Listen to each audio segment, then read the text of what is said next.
Oh, hell Internet, slightly unusual video, or at least it is these days. I haven't made this kind of video in a while, and I'm making it quickly just to say thank you for 100. 100 subscribers, which is a milestone I passed a while back, and 100 views on the most recent Hannah Arendt essay, Tradition and the Modern Age, getting to 100 views faster than any other video I've ever put out. And I assume some of those subscribers are to thank for that. So I'm not known for community interaction on my channel because it just feels a bit weird. Maybe it's just I haven't got used to the idea that people are watching my essays, but I appreciate that people enjoy watching them and there's somebody who finds them valuable other than myself.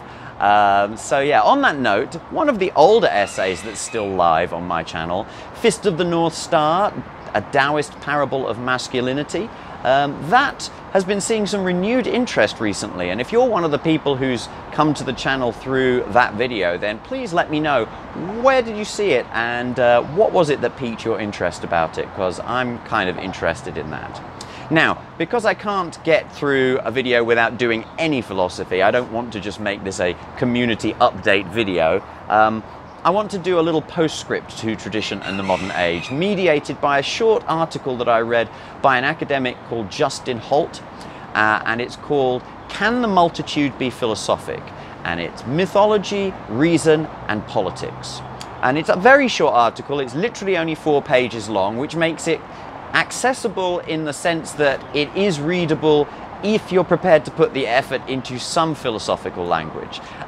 It's not that complex though, and he basically introduces a sort of argument through Rawls and Plato. Rawls had a very big model of democracy and distributive justice, and he thought that democracy can work, but it depends on how you educate the population, and education is the key point that's missing.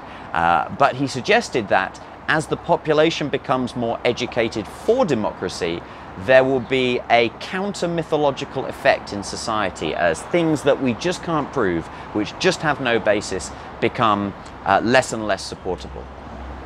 Now you combine that with Plato and his ultimately rather pessimistic viewpoint that the masses are just not very introspective and don't think deeply about things, and then something, and the conclusion is that the masses therefore are not counter-mythological. Now that's not a strict argument, but and there's suppressed premises all over the place, but that's the general idea that maybe Holt is getting at in this short paper. And he finishes with a hopeful angle and also a less hopeful angle. And the hopeful angle is that we can get education sorted, we can develop a new kind of education which allows people to take a more reasoned approach to propagating the world, to use an Arendtian term. But then the less hopeful angle is that if we cannot become more reasonable in our approaches to politics, then one must question with Kant whether it's even worth there being humans on the world at all. And that is Holt referencing Rawls, referencing Kant, I believe. So it all comes back to education, and of course Hannah Arendt had a lot to say about education. And she had a whole essay in which she talked about the dual nature of the child. But then when I went through that essay, questioned whether it's possible to have something like education for adults as well. And Arendt maybe thought that it was not, but what is the definition of education, etc., etc. But for Tradition in the Modern Age, I think one of the important factors is skole. Skole comes from the word school comes from the word skole, which has a link to education therefore, but obviously, as I said in the essay, skole is not about education per se. In fact, it's about concentrating on things that transcend the world, transcending even politics, things that literally give meaning to your life by their existence in your life.